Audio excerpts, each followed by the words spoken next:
Bear Mode, a podcast review of The Bear, is a Boink Studios production. And now, on with the show.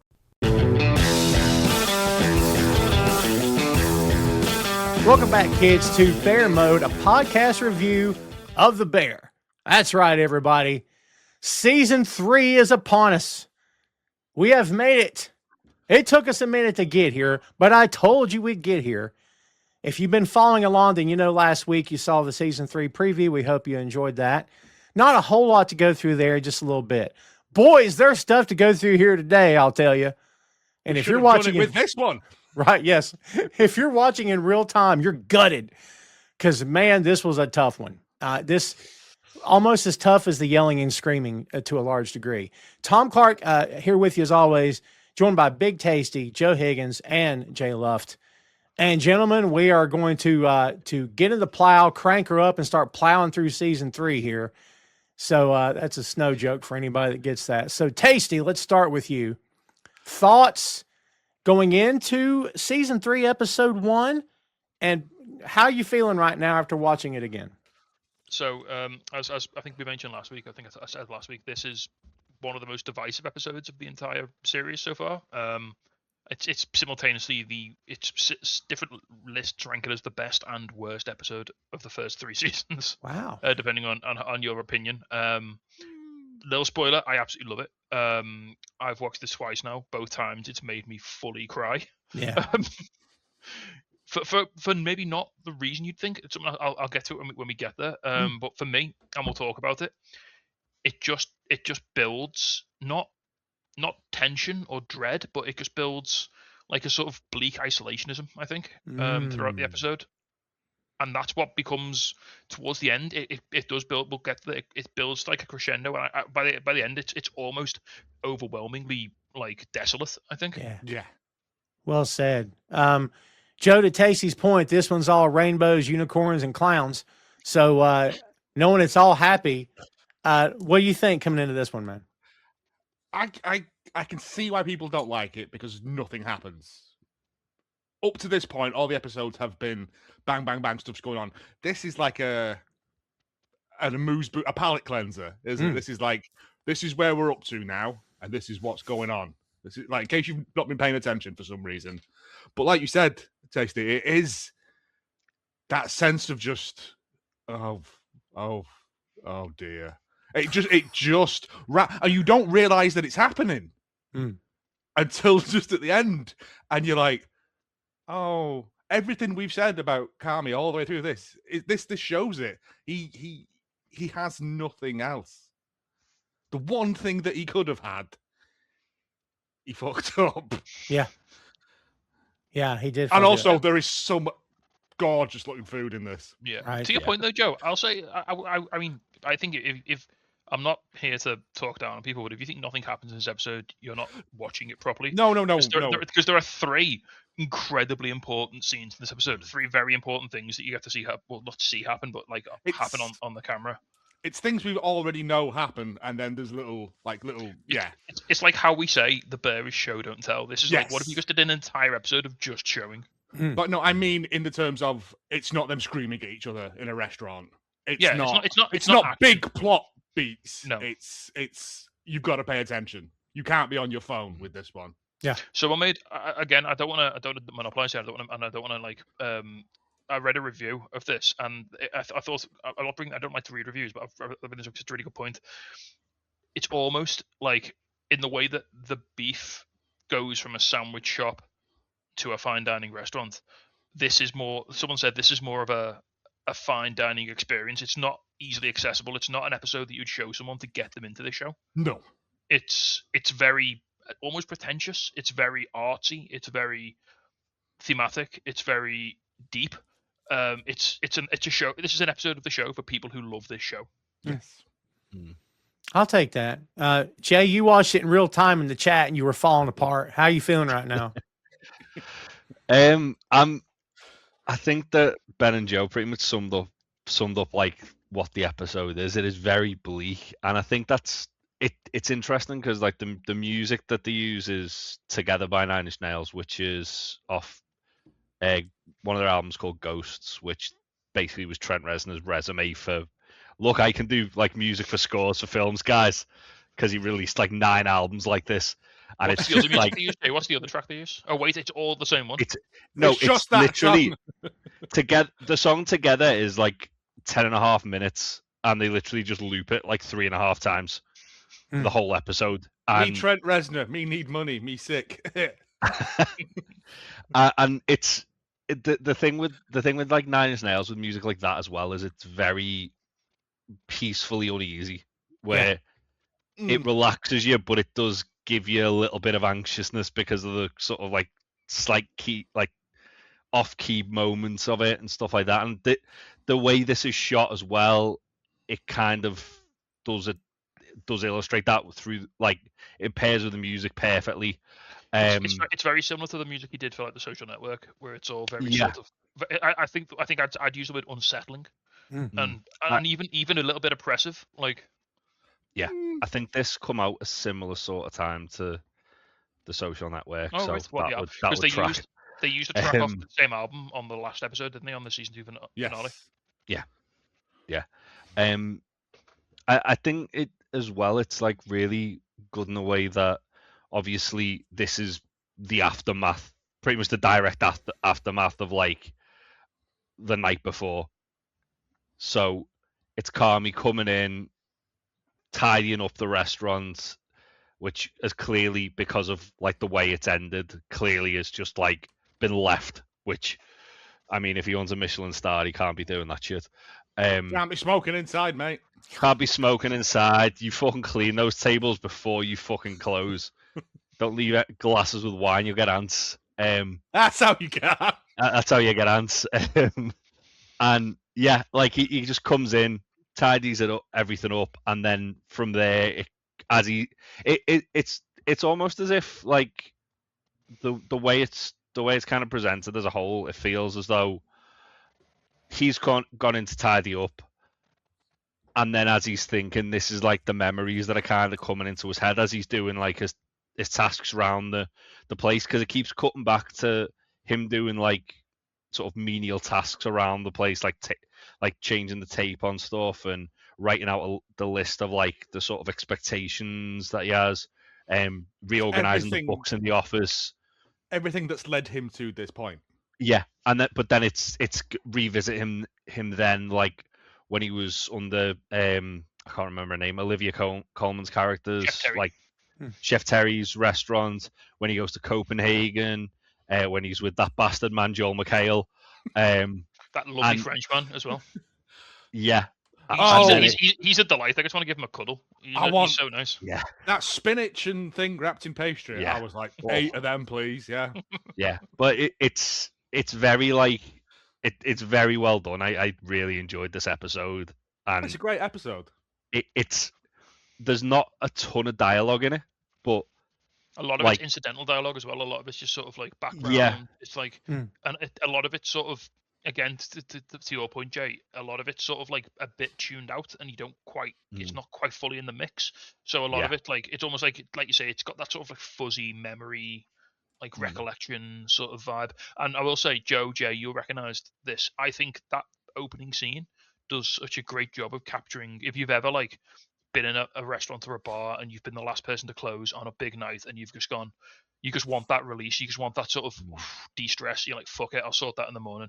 That's tomorrow's, that's future. And then problem. It really captures the sort of the tranquility, but also the isolationist feeling of being the first person in the next day to sort it all out. Yeah.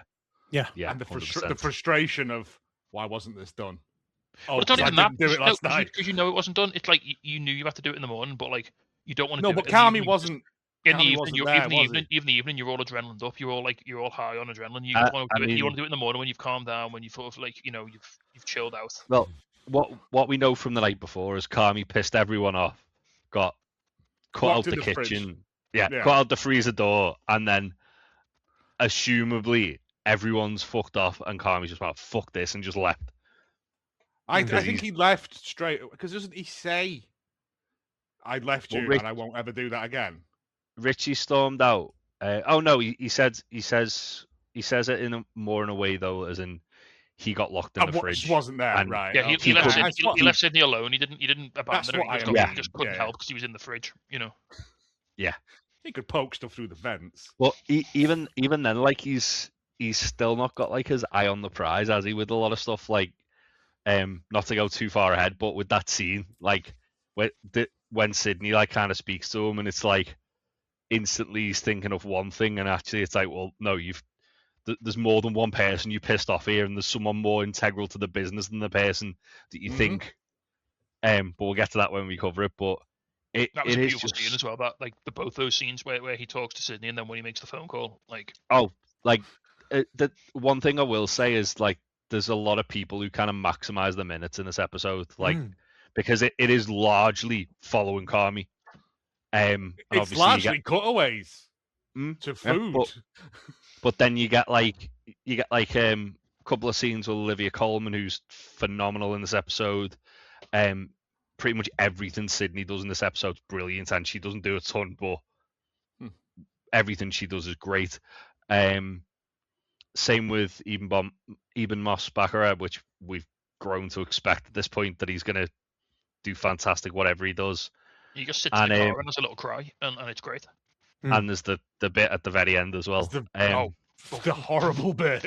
Yeah, and then Will Poulter, he doesn't have much of anything to say, but it's just his facial expressions and his like kind of like body language is just brilliant. It's literally what he said in Copenhagen, though, isn't it? It's just like he was just better than me. It's a lot of this is kind of like fill in the blanks as well, isn't it? Like it's as you said, Joe. It's going back and just kind of giving you a recap of everything, but it's filling in the blanks of thing like a passing comment that was made on like one episode in season 2. It fills in like a fucking ton of that. Feeding the cat. Yeah, it's a hefty episode. Again, I'm with you guys. Anybody that doesn't like it, I guess you can like what you want to like and not like it or whatever. But it's very exposition heavy, but the details, as you guys said, I think really flesh this out. Well, kids, let's get into it. Episode 1 of season 3, and this episode is called Tomorrow. The original air date for season 3, all episodes dropped on June 26, 2024. This one is directed by Christopher Storer. We know that name. Story by Christopher Story and Maddie Matheson. Oh, look out. With Christopher Storer also on the teleplay. And there are 10 episodes in season 3. And this is a big one, kids. As we said, there's a lot going on and not a lot of dialogue. So everybody roll your sleeves up and let's jump into this. As a quick rundown of where we were, season 2 was about renovation, both for the restaurant and for the people inside it. Richie finally confronted his insecurities and began finding purpose, while Carmy started processing Mikey's death, gaining a healthier perspective on life and what moving forward might actually look like. Part of that came through his relationship with Claire, which helped him emotionally, but eventually created tension with Sydney as his focus began to drift. Sid struggled to maintain momentum while the rest of the staff, especially Tina and Marcus, continued growing into their roles. Backed by Uncle Jimmy's money and held together by Sugar's project management, the season built toward Friends and Family Night, where the crew rose to the occasion. Carmy ended up locked in the freezer, and Claire walked away heartbroken. And that sets the table, pun intended, for episode 1 of season 3. We open on the sunrise in Chicago. Soft lighting, beautiful shots as we've come to expect from this show. We eventually go into Carmy's place where he's up and he's rubbing the scar on his right hand. And we have, correct me if I'm wrong, have we seen what this came from yet? Because I got it in my notes, but I don't recall if we've seen it. Have we? I don't think so. It looks like a burn. It is a burn. Because there was a earlier in was it season 1? I think it was season 1 where he grabs a hot pan. Is it not? Well, I thought it was when he picked up like a burning pan. That is what it is, but I couldn't recall if we'd seen it. Oh, it was something about like the handles. Yeah, but because someone had left the handle over the burner and like he grabbed it and it was hot. Always use a towel anyway, but yeah. That's on him. Man alive, that for a scar. Oh my God, from a burn. Whew. Yeah. Well, the thing is, because it's metal and it's that part of your hand instantly clamps down on it as well. Yeah. So you have to literally throw it on the floor to get rid of it. Well done. Yeah. Yeah, I've done it. And, because people like us tend to dig into this stuff, how about this? The scar may also serve as a physical manifestation of his deeply buried trauma. Could be. I'm saying. Subtle. Maybe we'll explore some of that in this episode. It's possible.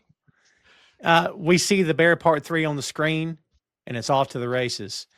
Before we begin, kids, let's just say that there's quite a bit of bouncing here between now and then. We'll do all we can do to keep you from pulling your hair out. And hopefully we won't pull each other's hair out as we go. But as I said, a lot of bouncing. So we'll try to direct traffic as we go through this. We get the song playing that Jay talked about earlier. This is Trent Reznor. This is the one, yeah. And by the way, kids, if anyone's watched the Watchmen series, dude, his soundtrack on that show is phenomenal. I didn't know it was him. It's so good, dude. It is so good. It's better than the film. Oh, it's light years. That's the film's fine. The film's unfilmable. It's Zack Snyder trying to Zack Snyder things. You're trying to film a film where a lot of it is internal exposition. You can't just have Rorschach going around going, "Whoa, bad things," because it doesn't work. That's true. It's a fun film and it's got a banging soundtrack. Yeah. I said to a core group of my friends growing up for years, I was like, they can't make this into a movie. As we saw Batman 89 coming out, and slowly but surely we started getting comic books and movies, I'm like, can't do Watchmen. Then when they announced it, I'm like, this is a bad idea. Then when I saw it, I'm like, yeah, this was a bad idea. You can't, to your point, Joe, it's unfilmable. I went and watched it at the cinema and I went, it was fine. Yeah. I've never watched it since. I haven't either. Blu-ray. Got it on Blu-ray, still with the cellophane around it. Wow. The opening scene here, guys, is the one that you were talking about earlier. He's wiping down a table. He's lighting a candle. There's an ashtray there. I'm with Jay here, guys. You clean your place up before you leave. This is not how you build. I mean, I get you're upset. You're a big overgrown man child at this point because you're upset you got yourself locked in the freezer. But no, if you had someone coming the next day, you wouldn't have left and went home. You would have stayed and cleaned up. Can I raise a point as to that? It's probably not the head chef's job to clean the front of the house. Yeah. Yeah, but he is the one that effed up to begin with, right? Looking at it, there was cigarettes and 2 glasses of wine in there. So I'm assuming Richie stayed with someone. Yeah, they've had little afters. They've had a little I don't know if it's Richie. I think it might be Carmy.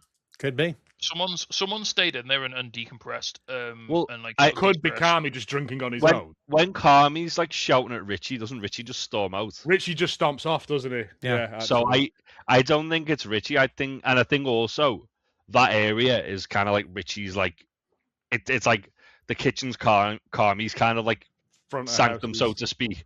Front of house is Richie's. So I think Richie's so detail oriented now. He wouldn't want anything like that to be happening in that area.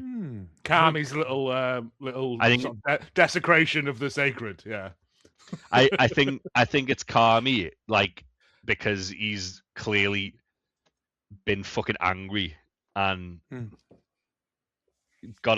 he's been basically locked up in a fucking prison cell of his own making for an entire night. Yeah. He's cold, he's angry, and he just wants some fucking wine. Yeah. Yeah, we in the midst of this, we get a beautiful shot of the restaurant with the lights off. We got flowers on a table. Carmy's back in the kitchen making notes in a small book that looks like it's worn, and he's near the end. It's so full of notes from years of use, we assume. It says on the spine as well, doesn't it? I can't remember the name of it now. It's one of the restaurants he said he worked in. They're all this is French Laundry. They're all labeled though. That's the thing. As it goes through, they're all meticulously labeled. He also takes down the menu board, the tasting menu board. He does. Yes, which I think is again where the problems start up again. If I remember season 3 correctly. Oh gosh, I'm drawing a blank. The next thing we know, we see him clipping. Is this basil? I know I'm not sure what he's clipping when he's got the little snips and it looks like I don't know. I don't know my herbs. Oh, he's taking the little bits off it. Yeah. Looks like he does thyme at some point. Yeah. It looks like it's lavender or something. I was going to say it looked like heather.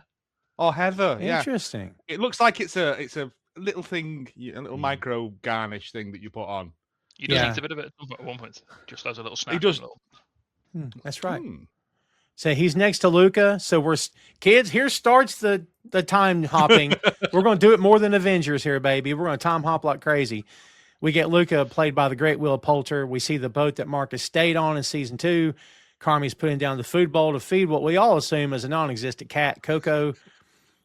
We then see him outside, he meaning Carmy, with Jimmy, Richie, and the 2 facts, Neil and Ted. A car is being hauled off, and we realize this must be the tail end of the Fishes episode. What we didn't see after Donna drove to the kitchen with her car. So, well, you can tell it's Fishes because the facts are wearing their Facts have got their Christmas tops on. Yeah, he's got this. Yeah. The dancing shirts. Yes. Claire is in this flashback. She's standing there outside. That shot of them all just like standing there smoking cigarettes is like just incredible. It's so well framed. It's very much like the Usual Suspects level of that's just a great shot. Yeah, it is. Where do you think Claire was outside? Who do they live next to that she's... They said earlier in the Fishes episode she lives down the street. There you go. I'm assuming they're all from the same neighborhood, isn't it? Like, they say she lives a couple of houses down. So, and if you'd assume if Donna's just drove a fucking car through the like side of the house, everyone's probably going out to see what the fuck that was. Yeah, what was that? Merry Christmas, everybody. Yeah. Then it's daytime, and Carmy is at the airport with Sugar, seeing him off from New York. She says, so tomorrow? And he says, I'll call you tomorrow. I'll call you when I get there. And she says, okay, got everything you need? He said, New York's got everything. We're just bouncing, kids. So knowing what we find out later in the episode about where in the timeline this fits, like this scene is like so poignant. It's the last time they see each other in person before something happens. Yeah. When you said the timeline, it's an Avengers thing suddenly in my head. I can't help it. So yeah. We then go to New York, and Carmy is walking into a restaurant called Daniel. This is the real life restaurant on the Upper East Side, owned by Daniel Bolid, perhaps. Yeah, that's the French guy, isn't it? It is. 2 Michelin star. He just seems so nice. Yeah, and it looks like he's actually training him too. Like he's not acting at all. You know what I mean? I feel like a lot of the stuff with real chefs in is probably going to be them filming him getting like taught how to like actually hold do a this. knife, how to I love during this episode, and we'll talk about it a bit more as we go through. You see, like Carmy's relationships with his mentors in various places that he works, and it's shocking how they differ and what he takes on from each one, and how he then reciprocates it to other people, specifically Luca, which we'll see later in the episode. There's a theory, isn't it? There's a lot of this episode. There's a theory that it takes 10,000 hours to become an expert at something. It's true. And I like to think a lot of this is you're seeing the hours that Carmy's putting in. These not quite his 10,000 hours. You probably skip a few because he's quite talented. But you're seeing like him getting built as a well, not a fully functioning person, but whatever the hell he turns up at the start of season 1 as. It's every time Thingy throws a blanket on him, I look at that as like, well, that's another year gone.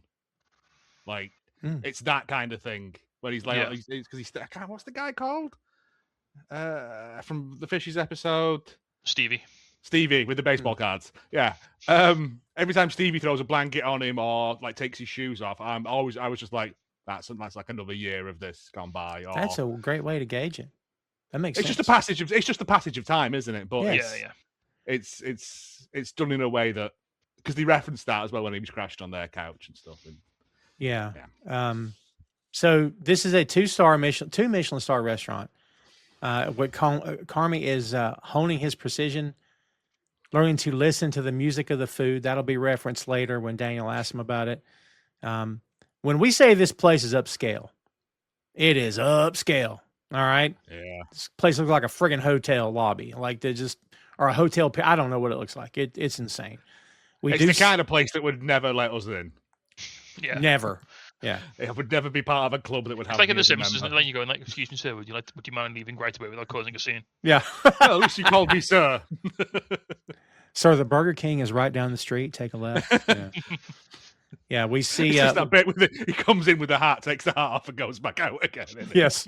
Yes. We see the chef in the flashback training Carmy. Carmy's wearing a tall chef's hat. I appreciated that. I love a look. big chef's hat. Yeah. He literally crawls. When I say crawls, he crawls into bed that night, covered up by his cousin-in-law. This is Steve, who you guys mentioned earlier. This is, of course, John Mulaney. This is a nod back to the Fishes episode, as you guys said, when Michelle offered for Carmy to stay with them in New York.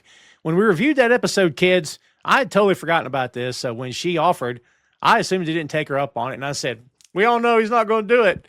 Fast forward to season 3. Boy, was I wrong. So it's all right.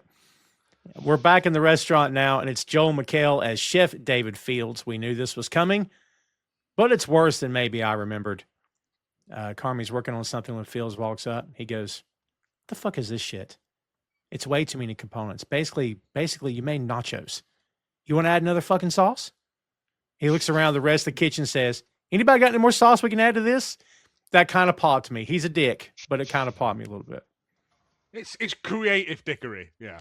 Yes. And it's so weird because he's teaching him a really important lesson, but in a really horrible way. Like Yeah, he is teaching him like addition by subtraction. It's use less, do less with more, do more with less. Sorry, but there's no reason to be an absolute whammer about it. No. It seems like that's like a reoccurring thing. Like Chef Terry does something later with him, where it's like a similar sort of like it's not as aggressive as Joel McHale, but it's like.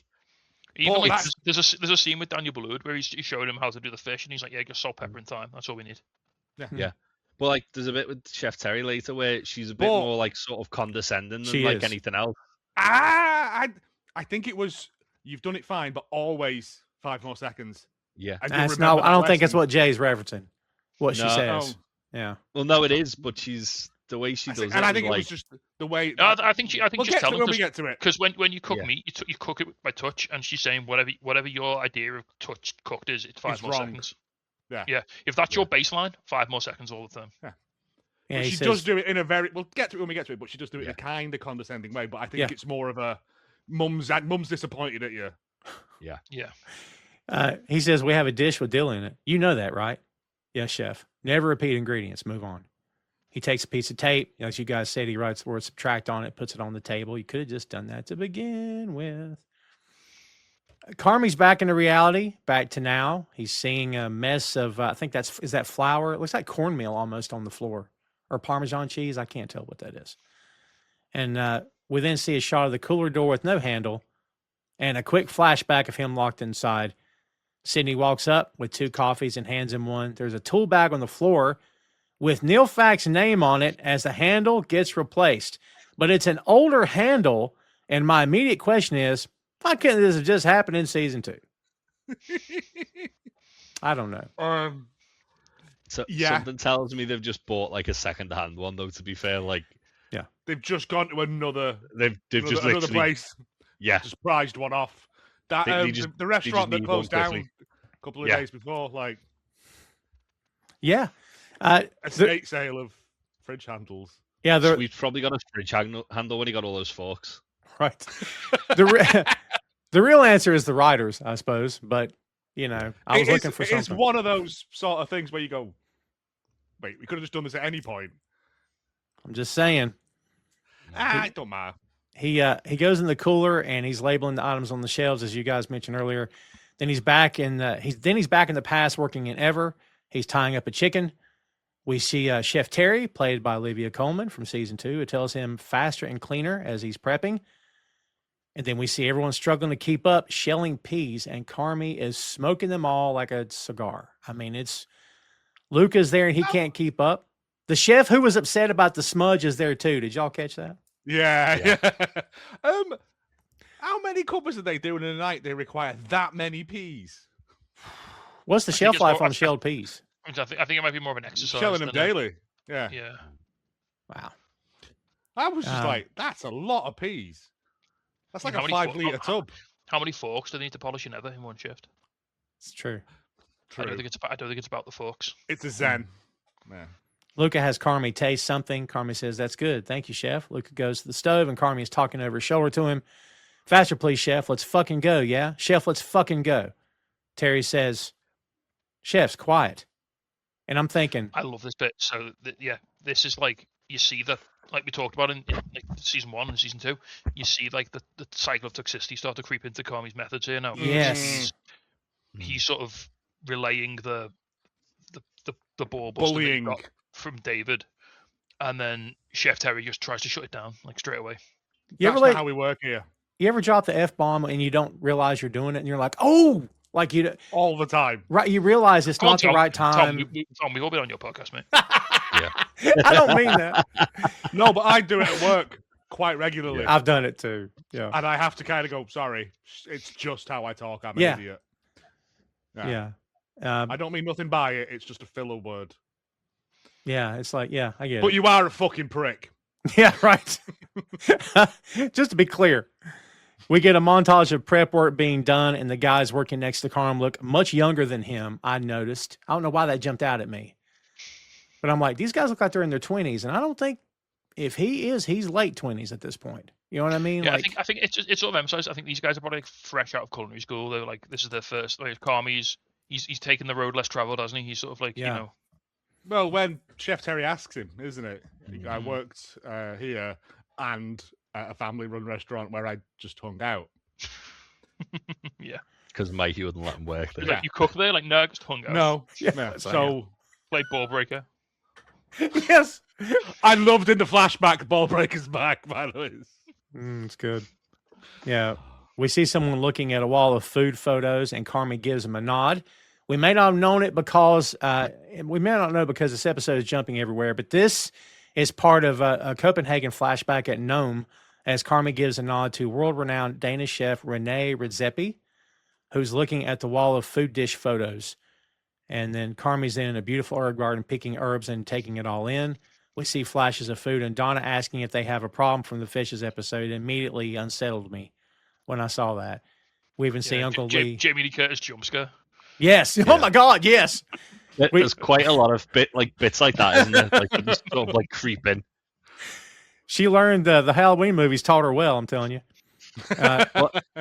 Again, it's like as I say, that's why it feels like it's kind of like he's just sort of reminiscing as he's doing like his sort of like menial tasks around the restaurant, and then that's like just a bad thought creeping in.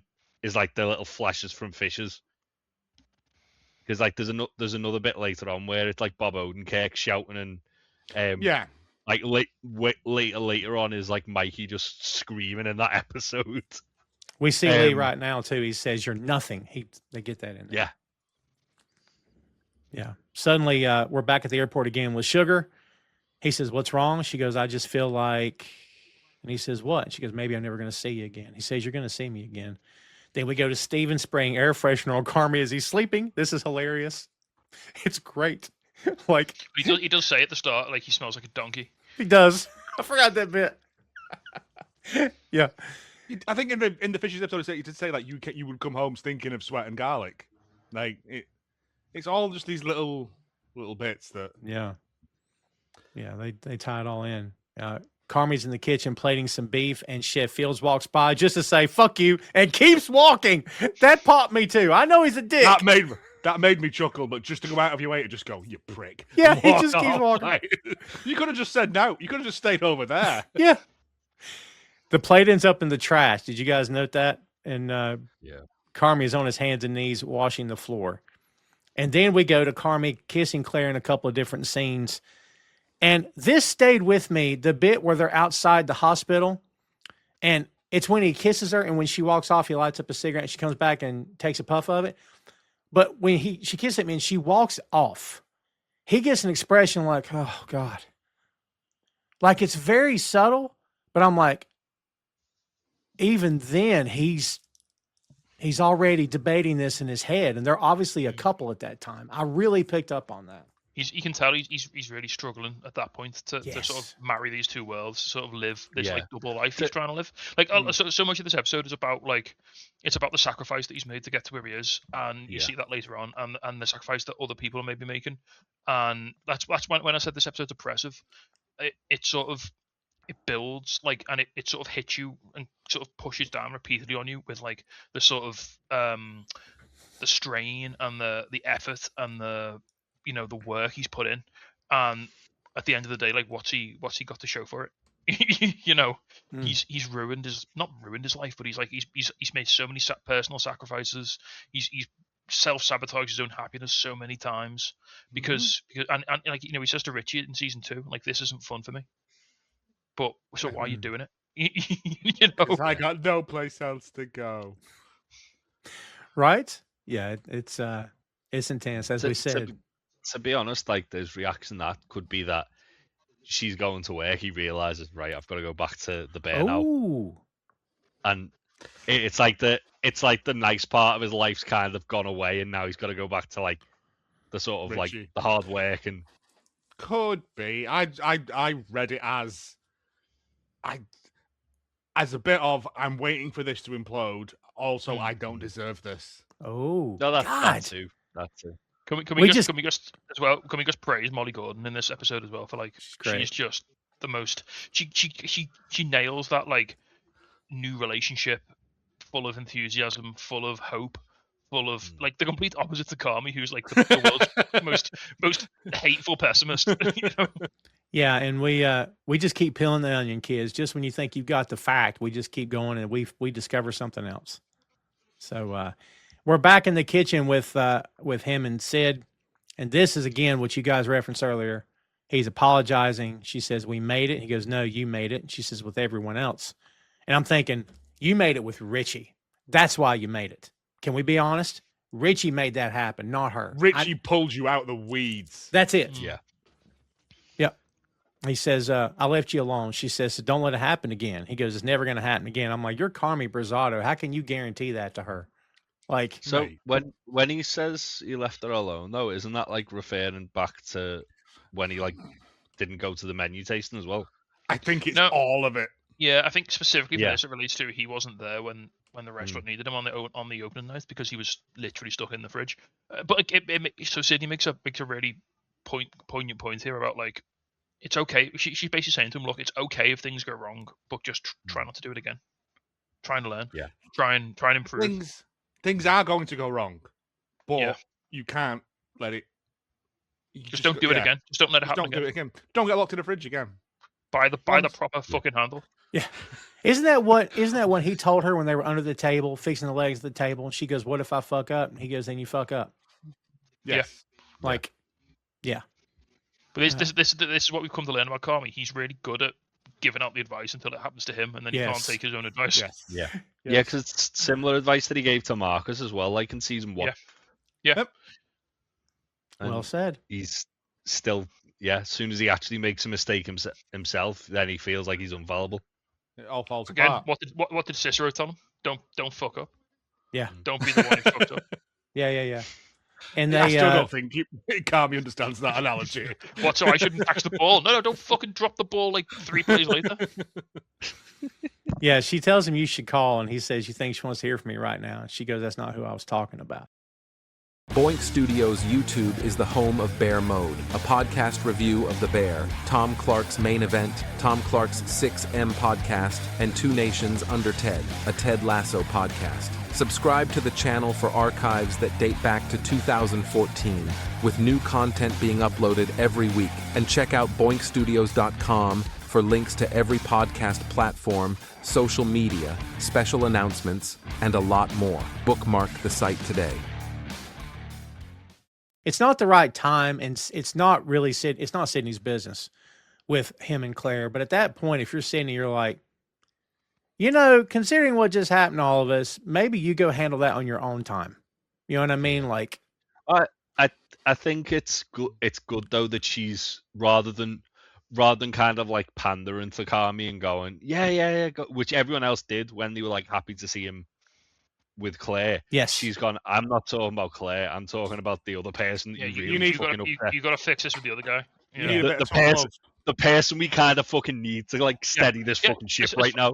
As far as Sydney's concerned, there's only one relationship she needs to be functioning, and that's this one. And as Like, much as that pains Sydney to say that it's Richie that they need. Oh, but I did at kind of this like the bait and point- switch of this. At this point, I don't think it does pain her because I think No, she saw what happened. I think and Richie went I think after Richie beast kind of mode. like taking charge of that, she's like completely on board with, oh yeah, Richie's like here for the betterment of the place. He's not here to He's just be Richie. found his purpose, and I'm Yeah. on board for it. Yeah. I mean, had anybody told us in season 1, in season 2, I mean, Richie's that's why going to it's bring it been all a- together, you're like, what? That's why it's been a delight watching Jay's journey. on Yes! this. For episode 2, Richie's a piece of shit to this now. Yeah. But it's so well written a character. Like, Yeah, he's of brilliant. just a man with no place in life. Finding his. Yeah, it's beautiful. Yeah. And Also, he's just a tremendous actor. And That's true. gets some of the best lines. it's true. We see Carmy outside outside the restaurant talking. He leaves him a voicemail, and he's stuttering as he typically does. So I don't really know what I said, which I believe. I don't think he knows what he said. I don't think he remembers any of it. Yeah, I mean, Red the Mist. the pair of them like see red all the time with each other Yeah. and say shit that they don't mean. I think Richie will know that. You can see by his reaction when he's listening back to it. Well, He knows that. Richie literally went, "I love you," and walked away, didn't he? Yeah. Yeah. Like, there was a brief moment as well when I thought he was calling Claire, and then when it cut to Richie in the car, I was like, "Oh, yeah, that makes way more sense." Way more sense. Yeah. Yeah. He apologizes to him, tells him he loves him, and he says he's sorry. And he goes, "I'll see you tomorrow." And I'm thinking, ooh, man, I'm glad you think you'll see him tomorrow, but maybe, hey man, I hope I see you tomorrow. You and I, let's do this. Let's get back at it.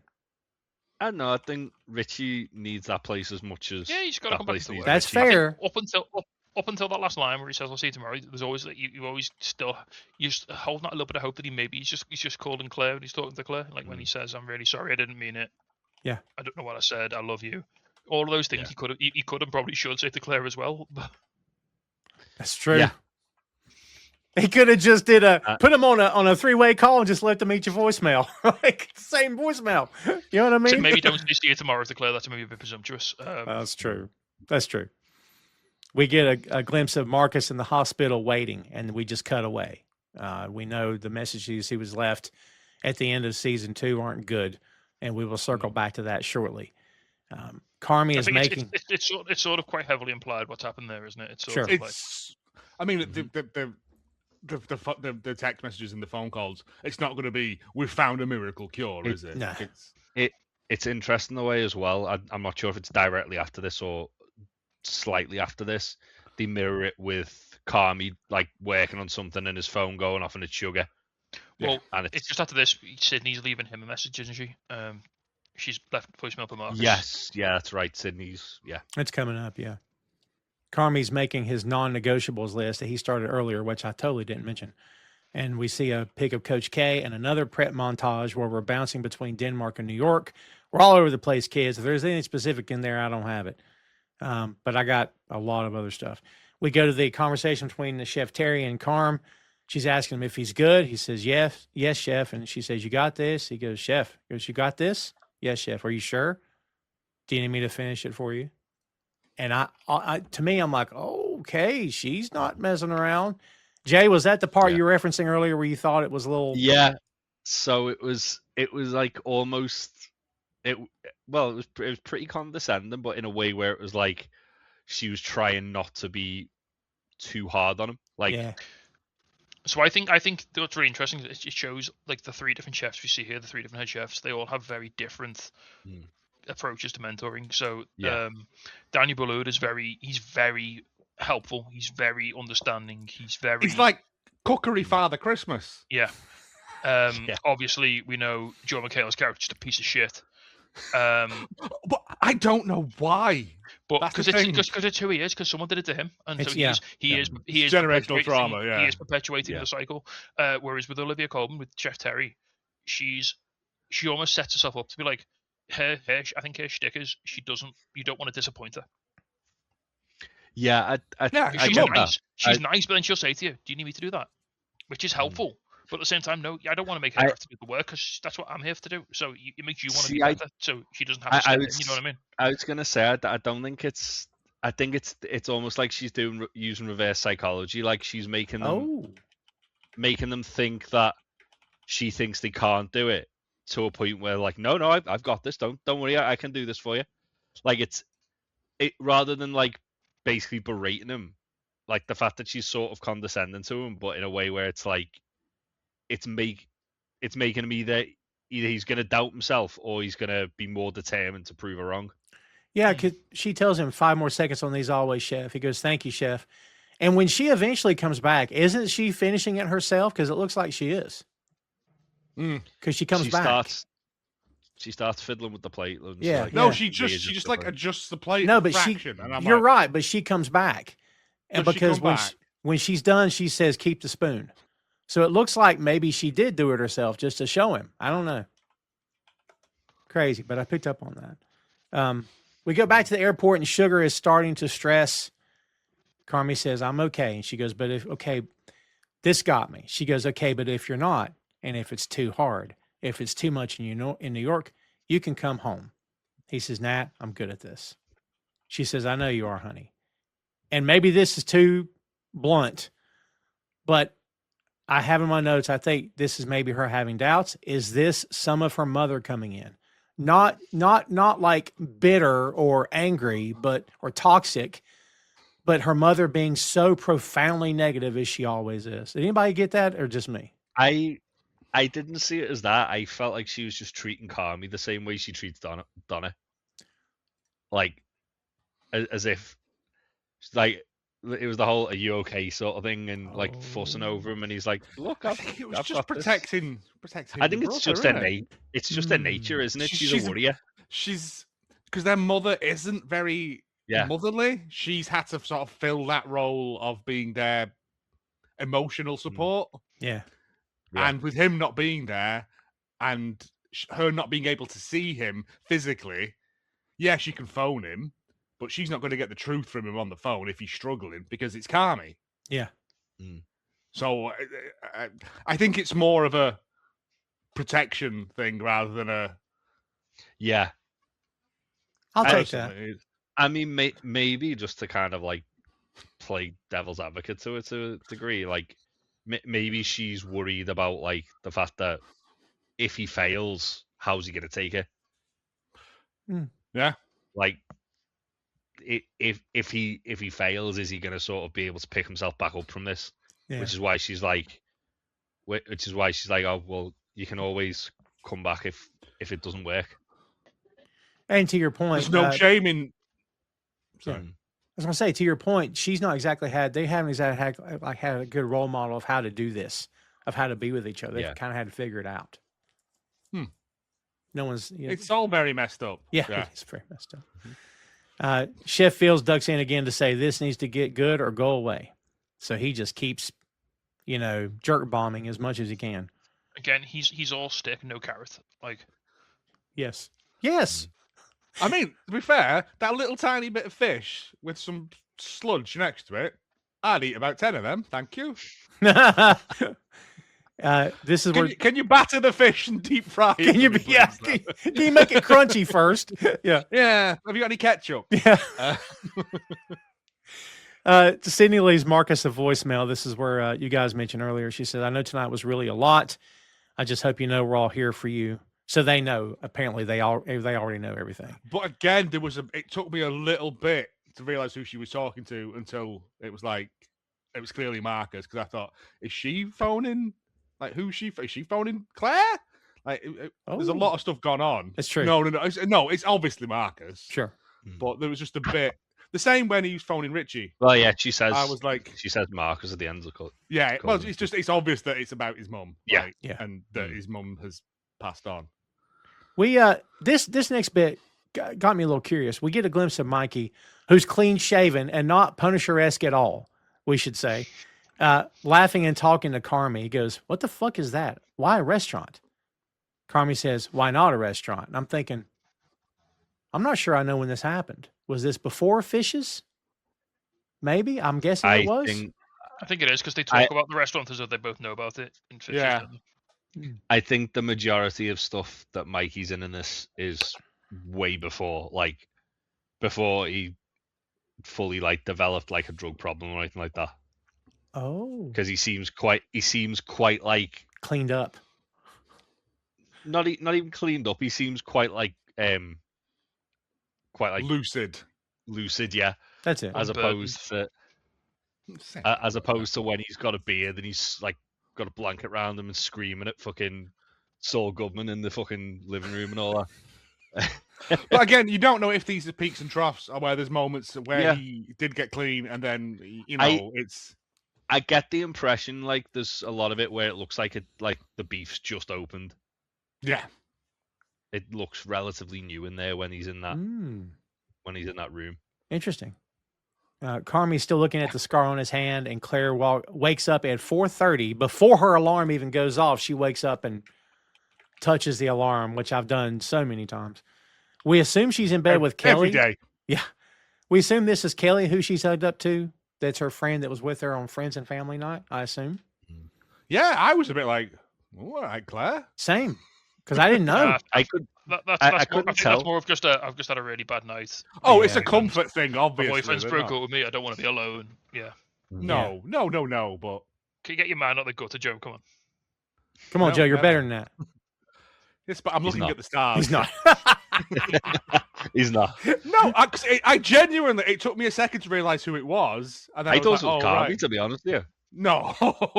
Yeah, and then I was like, oh no, she's just like, can you just stay? And they're just having a cuddle. It's fine. You can cuddle with people in bed. She just doesn't want to be alone. I don't think. The way they were No. bouncing between flashbacks, I thought maybe it was Carmy too, because I didn't know. You know what I mean? Yeah, that's what I thought. Yeah. One of her hair bows is at Carmy's place, if you guys notice, when he gets up to leave. And he's leaving his place, and we figure we're not sure where he's heading when he leaves. We see Claire at the hospital talking to a kid who doesn't want a shot. This is very cute. This is very cute. She's just brilliant. the best. And she call me. What a you're So a good. Yeah. Come on, man. Get your act together. Right? She tells him we're going to have a staring contest. Whoever blinks, they lose, and the winner gets a prize. She goes, ready? 1, 2, 3. He gives him the shot. Did you blink? And then she winks at him. He says, you blink. She goes, oh my God. I lose and you win. You did it. You did it. She goes How back do you and checks piss that person off? Call me. How do you piss off that person? That woman is a saint. Yeah. Because he's a self-destructive asshole. I mean, yeah. Like everyone else in that fucking restaurant. Well, this is a guy that can't be honest with himself, much less with a woman. But like, I go back to him giving her a phony number, and when she confronts him and says, "Why did you give me a phony number?" It could have been, and maybe this wouldn't have hurt her feelings. Maybe it would. Something as simple as, "I've always liked you, but I'm kind of fucked up, and if you get involved with me, I'm afraid I'm gonna fuck you up too, and I don't want to do that." That would have been the God's truth. But as we know, But that would have been way too honest. Way too He honest. just said, I'm afraid of my own happiness. Yes. But also, like, surely know Carmy it'll be- knows that, like, Fac's going to give her his number at that point. Oh, facts a menace. But yeah, also, I know that it'll be good for a bit, and then I'll do something, and then you'll never speak to me again. It's just negative mindset. Yeah. And it's all Joel McHale's fault. It is all Joel It McHale's is. fault. It is. He's a bastard, man. Yes. If he'd have just not smeared that sauce, it'd have been fine. They'd have been happily married. With 2.3 kids by now. Yeah. She checks her text. Both called Richie. Yeah. Yes. She checks her text for him, and he hasn't answered her. More montage back and forth, food prep everywhere. Suddenly he's at Ever again and is in charge, apparently, or at least in charge of that shift, I guess. He's coaching up Luca, telling him to go faster and offering to do it for him, which is interesting. Yeah, but noticeably, he's a lot calmer when he's doing it this time. Sure. He's literally like it's almost like Carmy's like a chameleon. Like he has traits of all these different like chefs that have mentored him. Like you see it even in the first episode when he's teaching Marcus about the bread. Yeah. Yeah. And he's not condescending to him. He's not like a dickhead about it. He's just facts. If you try this, this might help you.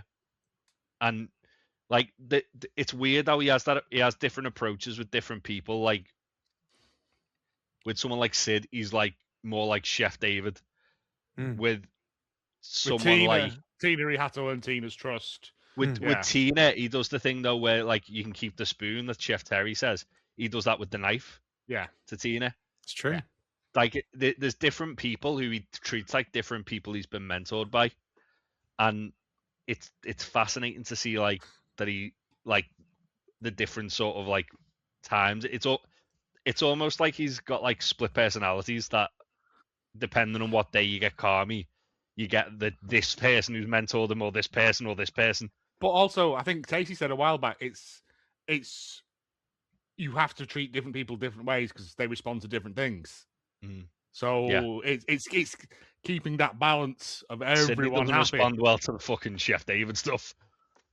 Yeah. No, I don't think fucking anyone. hated that. I don't think anyone would respond well to being called a piece of shit Richie does unless I'm originally. paying for it. But yeah,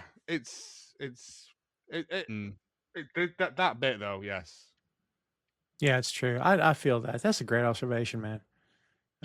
Carmy is taking a pic of one of the food. He's taking a pic of food, right, from the big wall.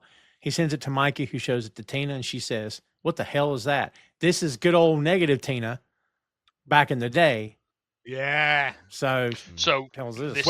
We find out this is actually a scene that we see an extended version of in a future episode. Yeah, and but it's such a beautiful. What I love about this, it shows just how much pride Mikey has in what he's doing. Because Mikey's like so buzzed to see this. He has no idea what it is. But he's so hyped for it. My brother's done that.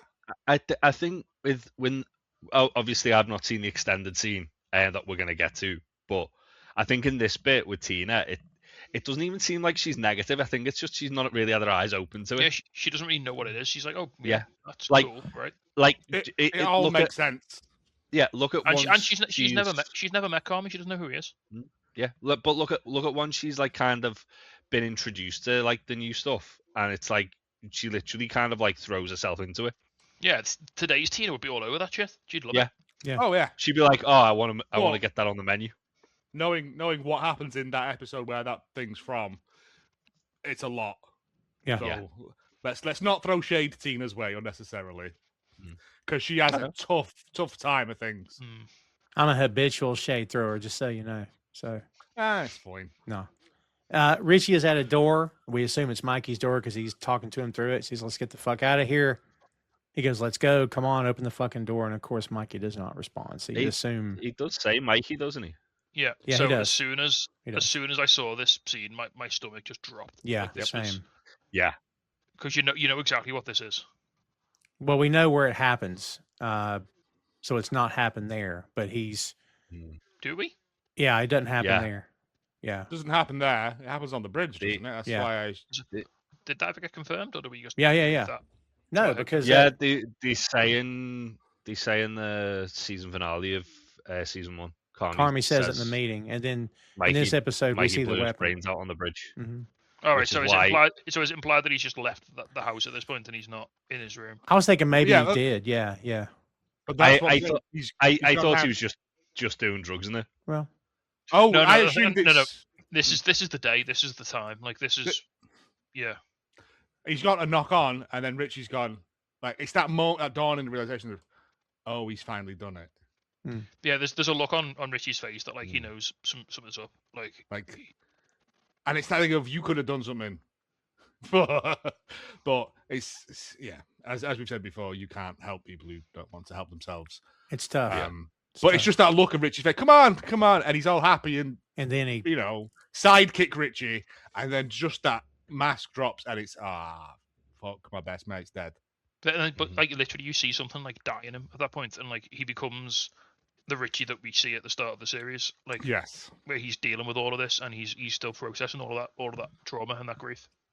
Yeah, we're back at before we get to that insane moment. We're back to the airport, and she's trying to offer Carm money. He didn't want to take it, and then we go to Chef Daniel working with Carm and asks him, "You hear the music?" That's what we referenced earlier, and he says he hears it. So what was it though? It was just like some sea bass wrapped in pastry, just sizzling, right? Time. Yeah. Wood. Good. I haven't had sea bass in forever. I'm not a big fish person, but I will hound some sea bass. I love fish, man. Depending on what it is, like I love fish. But we get another bit of Carmy and Chef Fields, the prick. He's picking apart the entire plate, and he goes, "Jeez," like that. And Carmy says, "I'm sorry, Chef." He goes, "You shaking? You nervous?" He's like, "No, Chef." He goes, "You want to step out for a second? A little too much? Hey, guys, why don't y'all just stop? I'm going to let Carmy catch up. Let's lose the blood orange and the zucchini and add fennel." He goes, yes, chef. He goes, just take your time thinking about that. In other words, you're going too fucking slow. Just take your time thinking about that. Just wait longer for that to process. That's going to be my dish then. And he says, yes, chef.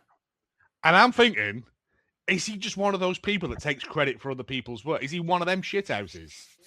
Well, there's a scene earlier on we didn't really talk about it. There's a line he says something to Carmy, something like, maybe we've found the edge of your talent. Yes. Like maybe this is as far as you can go. That's big. Because I think I can't remember where it is. I think it's where Richie goes to stage, and there is a picture of Joel McHale up there as well. So I think he's like Rick Stein. He just steals other people's recipes. And everyone in the Cornish seaside towns hate him. I mean, I hate him as well, but just because he's a colonialist. But yeah, but I genuinely think that's what he's because that's my dish now. That I'm like, well, no, you've just gone. That's the equivalent of me cooking tea for someone and then Tasty coming around, putting some pasta on it and going, "I've made this." Oh no, yeah, you haven't. Naturally, you have, yeah. We're coming up on it, kids, and if you followed us from the start, you know that pretty heavily along the way, especially in the Mikey episodes, we'll put up a screen for you with some 800 numbers on there and ways to reach out to get help. So we got to let you know it's coming. All right. If you or someone you know is struggling or needs support, help is available right now. In the U.S., call or text 988 to reach the Suicide and Crisis Lifeline. In the UK, call 116-123 to reach Samaritans. The help is free, it's confidential, and it's available 24/7. Don't wait. Reach out, and someone will take your call. We get a glimpse of a handgun on a bridge railing, and Richie is calling Carm. Carm is not answering. He even takes the phone out of his pocket, rejects the call, and he keeps calling. Finally, Sugar gets a hold of him, and we all know what she's told him. It's Sugar on the phone because she has two missed calls and then a call me now in like capital letters. Yeah, it's true. Yeah. And he's so focused on getting this dish right that he's just not even like looking at his phone. He has no idea that anything. The Fishes episode is really reverberating now. It's all rushing in. Mikey's saying, let it rip. The whole thing. We get all these flashbacks. And it's intense. This is a very intense moment. And like you just feel like, you don't know they're going to show you the weapon. But so like it's more intense than I remembered. But you know what happened and you love Mikey. I don't know if even in the special that came out, Gary, by the way, kids, we're dating ourselves. Yeah. Not seen it yet. No. I thought we were going to do it in time. That one. You end up hating. What's the old adage? You don't hate the person, you hate the addiction. You hate what it turned them into, or something. What they've become. Yes. Yeah. Yeah. We next see a shot of Marcus lying in his mom's hospital bed, and of course, she's on. Did me in. Yeah. So if I can just have tell a little story here, because I think go for it. This I said in the chat, like this episode hits me hard. I've seen it twice now, both times. This bit here has made me like properly like tear up, properly weep. So I'm not going to imply that it's the same, but the day that two separate days that two of my grandparents passed away, I was working in hospitality, and both days I was planning to go and see them after my shift ended in the hospital. And both times I got out of work, phoned my mum and was like, "I'm going to head to the hospital now," and she was like, "Oh no, they're gone. Like they went a few hours ago." And like, so I didn't, because I was too busy working a pointless hospitality shift in a coffee shop that doesn't even exist anymore, doing busy work. I didn't get to say goodbye to two of my grandparents, and like that's what it sort of. And that's what like so the whole point of like the start of this episode is it shows like how this whole life consumes Carmy, and it takes all his free time, and it takes all of his family time away from him. And then you see it's sort of happened. It's starting to happen to Marcus here now as well, because he's missed like the chance to say goodbye to his mum. Like he was, I don't know if it was an important shift, but it was just a shift. You know, he'll never get to see his mum again. There'll be a million other shifts at the Bear. You know, it's just so tragic. But it's the same as anything, though, man. Like I had to go to work when I was working it's the world keeps spinning. Sadly, that's the thing. No, it does. I know, and it's fair, but it's because it's unsociable hours. Hospitality. That's the thing that always, and it's every day's a full day. you're there, 9 till 10 at least, aren't you? Like prepping, cutting, you get split shift, like, but it's all day, and that's a day gone of your life that you'll never get back. And everything else has to wait, whether it's plans with friends, plans with your partner, seeing a very sick family member. Yeah, that's horrible, mate, and I'm so sorry that happened to you. No, dude, it's fine. No, because that's and I'm past it. Just to see it like portrayed so poignantly and so beautifully on screen like that. It just really brought, it really hit me like right in the soul. But it was the way they handle it is so respectful and so beautiful. And it's just like a 7-second shot of him laying on a bed. But they capture the pain and like Marcus, the actor who plays Marcus does such a phenomenal job. Like he doesn't say a word in this episode, but he kills it. Absolutely kills it. I had 30 years of exactly what you're talking about, and you put all of our experience together, it's probably up there. But missing funerals, missing sickness, missing birthdays, anniversaries, missing everything, because you get it so wired into your head. This is the job, but then.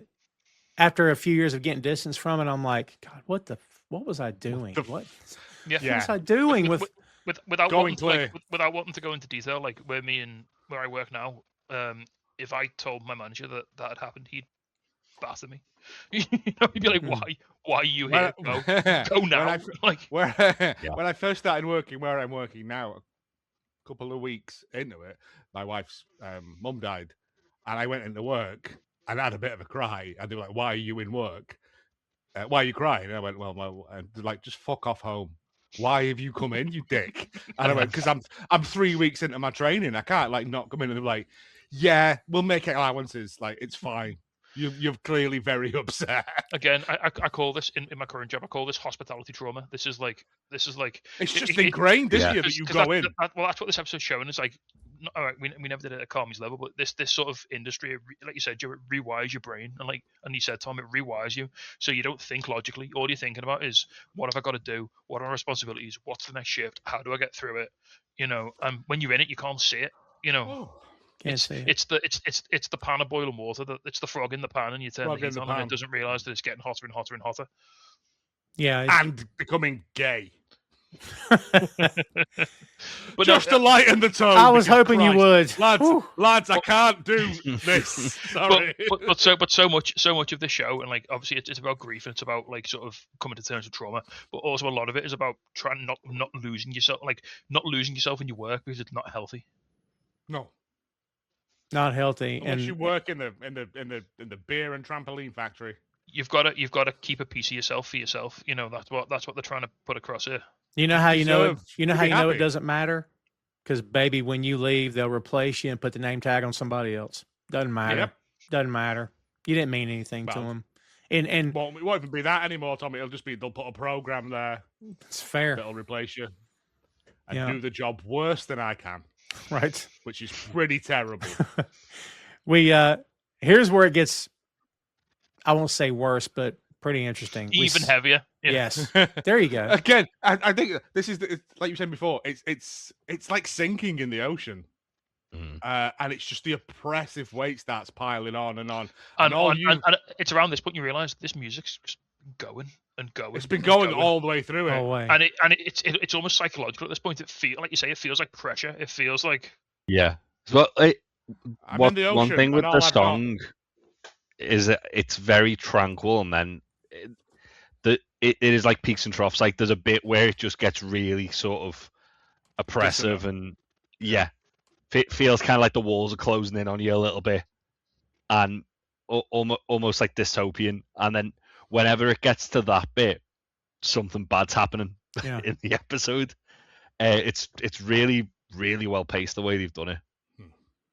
Yeah, we see the flashback of the funeral service. Carmy's plating up the whole time because, as he made out before in previous seasons, he wasn't there. He was, and I don't know if he ever really said why, but he made out like he wasn't. He didn't go. Of course, he wasn't in town. He wasn't there. And then we see him in a car outside the church, dressed for the funeral, and he just drives off. Jay, you said in the chat this changes everything. What do you mean by that? Yeah. Because the whole perception was that not so much he was too busy to do it, but like that he kind of chose not to go to the funeral, and it's I mean, I in still a way don't think, that I still don't think chose is the word I'd use here. well, I think you're right. I think because he's made the decision to go, he's got there and he couldn't get out the car. And I think what's And- interesting is he's once again used, even indirectly now, he's used his work as an excuse. So Yeah. he's hidden behind his job and he's retreated back. All right, he went there, but then when people asked him why weren't you there, I couldn't get away from work. Yeah. Because is that not just easier than him saying, "Oh, I was there, but I Yeah. couldn't get out Yeah, of it the is. car"? It's but that's a conversation you should probably have had at least with Richie and Sugar, maybe. But yeah, and Now he could. Yeah. But season 1, Richie would have called him a whole string of. At the very least, Sugar. Then There would be so many naked pictures of men in the beef the next morning. I think that Richie would have been angrier at him for going but not getting out the car and going in I agree. than he would have from him just not going. I agree. I think Sugar is a person he maybe could have talked to about that if he was, because she probably would have been a bit more understanding. I don't know, because she probably needed his support as much as he needed hers. Oh, Yeah, but if very he well can't, said. but if he couldn't do it, then that's something he needs to talk about because Well, that's he would now. That's trauma. Yeah, he would now. But as we Well, said, he yeah. couldn't even talk to Claire. No. So Yeah. yeah, And In season 1, when like Sugar's never been to the restaurant. it's true. Like there's such a dissonance between all three of them. That's right. Like, and I don't know whether it's because Carmy went away and Richie Mikey feels abandoned by him, but he's also so proud of him. And it's just talk to each other, you lovely fools. Yeah. Like that's See, all I think it would have took. I think with one- Mikey, we discussed Mikey, didn't we, a few times? I think Mikey knows he's a lost cause. Like he's made his mind up a while back. He's Like, signed he- off, he- yeah. He doesn't want Carmy anywhere near him when it happens. Like No, I think no. he's Well, clear about that. I think with that as well is he probably didn't want Carmy working in the restaurant for two reasons. One, because he knows he's better than that. Like, not to say that the restaurant's shit, but like he knows he can achieve more by going out Carmy- into the because- world. better things. Again, because the restaurant sucks people in, and he knows if Yeah. Carmy starts there, he'll never Mm. better himself. He'll Well, never Carmy get those will be on the experiences. gack. Yeah, like But also, like, a lot of the family don't really see Mikey using. Like, they know though. They know. they know, but it's like it's kind of like he's hiding it in plain sight. Yeah. So if Carmy's working in the restaurant all the time with Mikey, He's he's see going to it. be seeing it. Richie, he doesn't give a fuck about, because even though Richie's like his best friend, he's not I feel his- like I feel like one thing that's not really sort of considered a lot is that Richie probably takes the shitty end of most of this because he sees Mikey probably at his worst. Oh, Like, 100%. Oh, repeatedly. he's. I don't want to say he's an enabler, but he's the person that deals with the fallout. He's the guy that deals with the downside of it. he's literally scraping him off the floor and putting Yeah. him Yeah. and putting him back into bed. You know, and That stuff could like be what that knock at the door was as well. They were Mm. like, "Oh shit, here we go again." But then, Like- from what you can kind of like allude, so are people like Tina and Ibrahim and a lot of the people who like knew Mikey from the restaurant. They'll have just seen him. I'll They'll assume they'll have seen him manic. They'll have seen Yeah. him up. They're They'll not seeing him probably- because he won't come into work that day. And Richie will be coming in. King of the Golden Cocks coming in here. Richie's doing the Well, Mikey they'll bit. They'll have also kind say- of like got Mikey to like, Richie to pick up the pieces sort of thing. Can we If also say, Mikey's having a bit of a bad one. shout out to seeing Tina's husband as well. Yeah, That's right. For the first Yeah. time. Angel from Dexter. Well done. Yeah. The flashbacks continue here, kids. We get the call back to Richie saying, "This is your brother's house. Remember, I was running it without you." And Carm says, "Why didn't he leave it to you then?"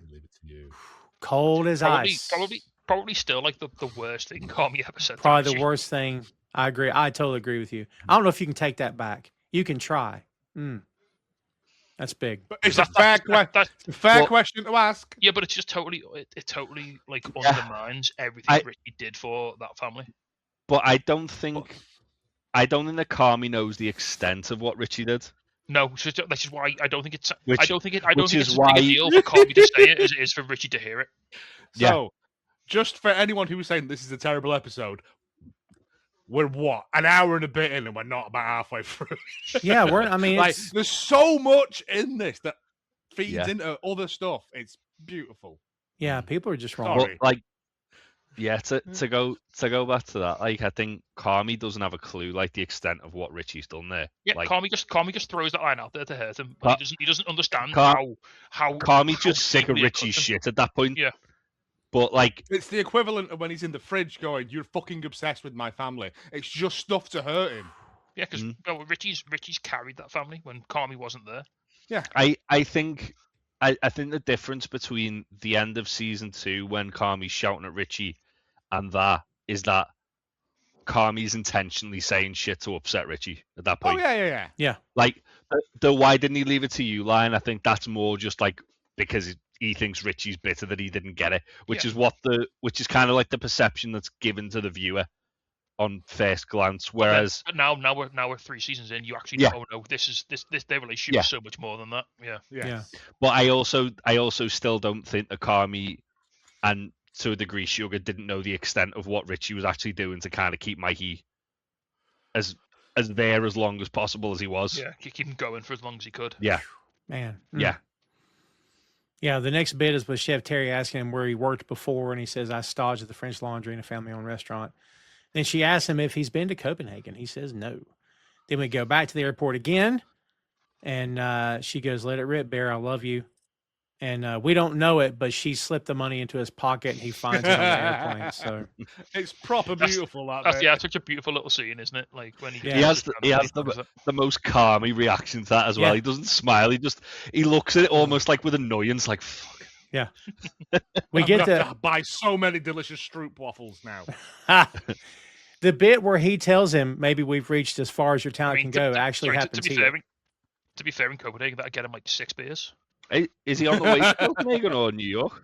Copenhagen, no, it's New York. Sorry, New York. That thought point he in was New in York, New To be fair, in New York, that'd get you about 6 beers as well. To be Right, honest, so we get him so many hot dogs from a streetcar. That'll get him one slice of pizza. I get you 1,000 slices of pizza from the right corner store. Corner store. You will get diarrhea. Yeah, we get the why are you so fucking slow thing from David here, Chef Fields. So yeah, he actually happens right here. And we see the words keep fucking going written on a piece of tape and then taped to the table. Which I'm like, I don't know who would have wrote that. Would Carm have wrote that or would Chef Fields have wrote that? I think it looks more like Carmy's writing than Yeah, Chef Fields, Carmy's Fields. Fields, like- Fields has got much neater handwriting. Carmy's got like doctor's handwriting. Yeah. Yeah, he's got my handwriting, like a drunk spider fell into an inkwell. Yeah, I used to have such good handwriting. I write the way the word balloons look in the comic books. If you're lettering a comic, I've written like that my whole life. I just abandoned That's cursive good. years Oh, ago. yeah. But like, so over the years, I guess I'm going too fast. Now I can barely read my own stuff. I have to slow my hand down. It is- I'm the only one that can read my writing when I'm in full flow. Yeah, really? Wow. but also I used to read prescriptions for a living, so I'm very good at reading terrible doctor's spidery handwriting. Interesting. Yeah. Carmy's Carmy really isn't. my signature, nobody can read it. Just full stop. Nobody can. Hell, I can't read it. If it's just a full stop, that's not secure, Tom. Well, that's fair. That's fair. That's why I'm not going to show it here. Because, you know, Oh no, if it's just a full stop, you should at least do an X. sure. Yeah. Carmy's plating 3 dishes and is ready to add the fennel sobouisse. I can't pronounce this. This is a luxurious velvety French sauce that swaps traditional alliums for sweet anise flavored fennel. Easy for me to say. Made by gently sweating fennel. An allium is like an onion or garlic. Oh, there you go. Yeah. It's got that sort of taste. Made by sweating fennel and onions and butter, then pureeing them with cream. It offers a sweet, complex flavor that pairs perfectly with roasted duck, seared scallops, white fish, or pork belly. And now I want some. And he says he has a blood orange instead. He calls for hands and he says it's a fennel allergy, sub-blood orange. I'm like, Yes. Book the pose. Anarchy. yes. Yeah, that's kind of like a callback to when Richie's like yelling at him to make the spaghetti and he just Make the throws the fucking fucking spaghetti. tomato. Yeah. He throws $3,000 in the bin. I really like that. Don't. That still gets me angry. That Yeah, yeah. I really like that. there's one very rich raccoon out there. the server takes it to a table. That shouldn't be funny, but that's pretty funny. All right, rude. He's counting the money. Anyway, the server takes to a table and says, "Poppet of hamachi with blood orange. Enjoy." Camera pans up. It is freaking Sydney. She's got a lot of hair. This is a callback to the season 1 finale of Brazil when Sydney talks to Marcus after they both quit the restaurant, and she's telling him that the best meal of her life was an unforgettable dining experience prepared by Carmy. Mm-hmm. Beautiful. And It looks so good. It does. Yeah. Back to the present, Carmy has prepared several dishes in the kitchen and backs up to stare at them as we cut to black. Right. It's all I have a dishes question. that he's done throughout the episode at different places as well, though, isn't it? That's the thing. Is that And I think it's this also is implied the it's menu. dark outside, so he's been there the entire day by himself. Well, I looked. There's a clock there, and it either says 3:53 or something, or 9:53. I think it's And 9:53. either way, that's still too long to be there in a place on your own. That's Yeah, mental. as you said, No. Jay, the takeaway is so throughout the episode, as he's preparing these dishes and as he's writing out his non-negotiables, it's all of the stuff he's learned at every restaurant he's been in. So Yes. even though his experiences have been more positive or more negative, every experience has contributed to who he is. He's taken a bit of everything on board, whether it was the horrible shit that Joe McHale made him do, or whether it was the really nice, lovely Frenchman, or whether it was Chef Terry. It's all informed a part of who he is. Well, there's also all that stuff where he's walking around the place in Copenhagen, the really fancy place where he's just like collecting twigs to Noma. eat and stuff. Noma, yeah. A lot of Like, that's foraged on Noma. It's all On like they've got site. like a huge Yeah, bit, and Noma's really renowned for having like an extensive garden where they get a lot of their produce from. no, and- but it just reminds me of like the menu, It's- like just yeah. murderers. I've walked past it and it's fucking insane. It looks beautiful, and it's like It's if I was into it's in the that, middle.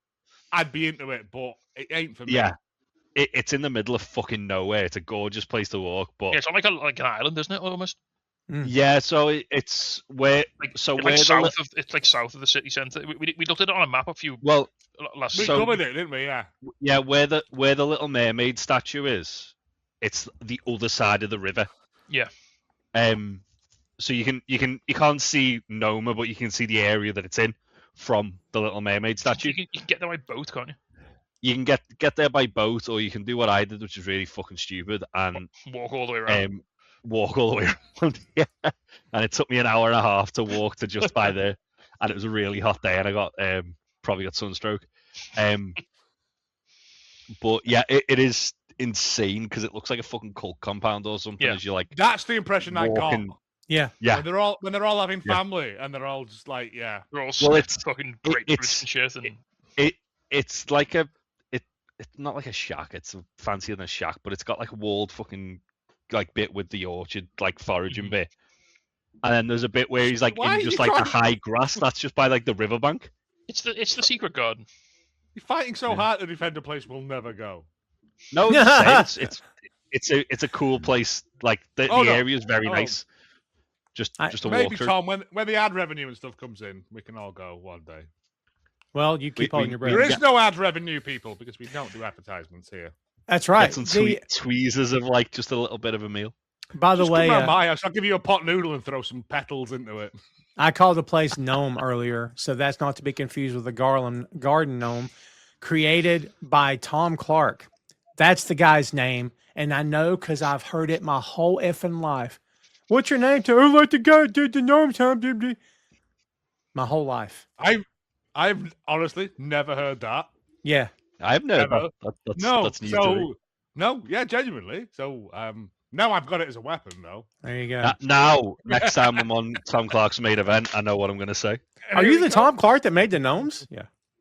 Do you mean like the Like the pottery gnomes? gnomes? Or like because I think gnomes exist in like Danish culture. But like, It's Yeah. trolls, isn't it? no, they've gnomes as well. Little people, the Hildefolk. It's well, Tom took it in a weird direction. So I'm allowed to share my trauma too. That's my trauma right Don't there. So start stuff if you don't want to finish stuff. that's fair. Kids, that is episode 1 of season 3 in the books. Done. And we hope you enjoyed it because we enjoyed doing it. This is a great episode. I defy anybody. You don't like the real episode? Whatever. But you better love this one because we crushed it, I tell you. Before we get out of here, Tasty, let's start back with you again. Final thoughts on this episode. What you got? I think for all the reasons we talked about, I think this episode's an absolute masterpiece. It was brave. We haven't talked about it. It's something called a tone poem, which is when you use a single piece of music to portray a consistent theme throughout an entire episode or something. It's a bit high concept, yeah.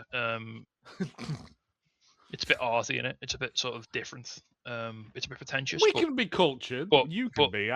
Sometimes you need a bit of that, don't you? Yeah. There's too many. Keep it up with the Kardashians. Let's have something weird. No. I'm saying you can do the high culture. I'll be knocking about eating chips. Joe will be watching the Eurovision Song Contest. Tits Nay too. If you've taken the trouble to watch Boob Olympics, you'll understand there is a competitive element. It's just women being hosed down in the car park. Tom doesn't understand any of this. No, but you keep talking like that, I can kind of figure it out. So yeah. I can kind of figure it out. By the way, it's talk about shifting the tone. I totally forgot to mention Ibra staring down at the picture outside the church, and we know what the picture is. Totally forgot to mention that. Yeah. Yeah, we kind of glossed over the funeral bit because it's just very, very upsetting. It's very heavy. Joe, final thoughts since we got you here. Again, it's a lovely episode. I say to you that it's not the one you would show someone to go, I'm watching the show and it's just starting a new season, watch it. Because you ain't going to get it from this. But this, if you are like us and kind of weirdly obsessive about things, there's so many little breadcrumbs and so many little Easter eggs and just callbacks to things that have been mentioned as a throwaway line that it fleshes them out, but for no real purpose other than just yeah, come on, you deserve that. Like, there's a little bit. There's that little bit. And it's just a nice episode, but also, until Tasty pointed it out before, the oppressive weight at the end of it. It's like a leady sword of Damocles hanging over you. Yeah, it's true. By the way, Joe, you have mentioned that phrase a bunch as we started this podcast 2 seasons ago. But every time you say it, you're 100% right. It's round of money every time. It's like something heavy is hanging. The sword of Damocles is just hanging. Sword of all Damocles? the time. Yes, all the time. You're just waiting for something to go wrong. Yes, all the time. God, that's stress, baby, right there. Tension. Kitchens. Yeah, Jay, let's wrap it up. What you got, man? Yeah, this episode was just really, really well done. It wasn't at all what I was expecting. I can see why it was divisive because I think a lot of people were kind of wanting to expect like it to be that door coming off the freezer and Carmy like running out and screaming at Richie. Yeah, I like breathing fire at Richie, and the fact that he's not a bear. I know, right? The fact that we didn't get that and we got this is, and again, like the music, the way kind of everything's sort of like edited around that song is brilliant. Just filling in the gaps of a lot of stuff that you kind of stuff that when it's mentioned in the last 2 seasons, I've been like, oh, quite like to see where they were going with that. And then obviously them now showing us where they're going with that. Yeah. Yeah, it's just really good. Just really, really good episode. And I think it's the most bare bait and switch of from the fury chaos of the last episode of the last season to an episode that starts off and it's all the long shots and that, and you think, it's going to be one of those episodes, and then you don't even realize you're getting sucked into a black hole of just sad. Yeah. It's again, like it's something we've said quite a lot is this show's really good in like the quiet moments, and this whole episode is a quiet moment because there's like about 10 lines of dialogue in the whole fucking episode. Yeah. Yes. It's really, really well done. And that kind of like rug pull near to the end where you see that Carmy was actually there for the funeral. Mm. He just wasn't. He just didn't actually go into the church. Is that genuinely, like, my jaw was on the floor when you got that little reveal. Yeah, it's That was. Yeah. It's heavy. It's heavy, kids. Well, look, here's the good news for y'all. We have worked y'all and fibbed like crazy, but this time we're being honest when we say it only goes uphill from here, or downhill, and everything's great. No more drama in this show. Trust Sideways. us. Don't let Joe tell you no different. Trust us. I only remember like 2 other things from this season, and one of them Jay is going to lose his mind at. Yeah, for sure. Yeah, he'll lose his I mind. don't And like this. there's a whole episode that in parts of it, I'm like, God, we got to stop. And it wasn't because of chaos. Joe, you probably No, know which 'cause episode. It's so good. I'm like, oh, I got to stop. I can't do it anymore because it's so. Anyway, we'll get there when we get there. Yeah, I know. So, kids, thanks so much for hanging out with us. We hope you're enjoying the ride so far through our show here that we call Bear Mode, a podcast review of the Bear. We hope you've enjoyed season 3, episode 1 here today, kids. Thanks so much for tuning in. Be sure to hit us next week. We're going to hit you back with episode 2 of season 3. And in the meantime, don't forget to follow us on Boink Studios YouTube. Check us out on boinkstudios.com. Remember, none of our content's behind a paywall. And on the website, you'll find links to all the shows and social media, including the shows that these great gentlemen do here in front of you today and everything that we've got to offer at Boink Studios. We've got new podcasts coming, kids. More new stuff in the pipeline. So be sure to go check those out when you can. We appreciate it very much, and share the show wherever you are. We'd appreciate that as well.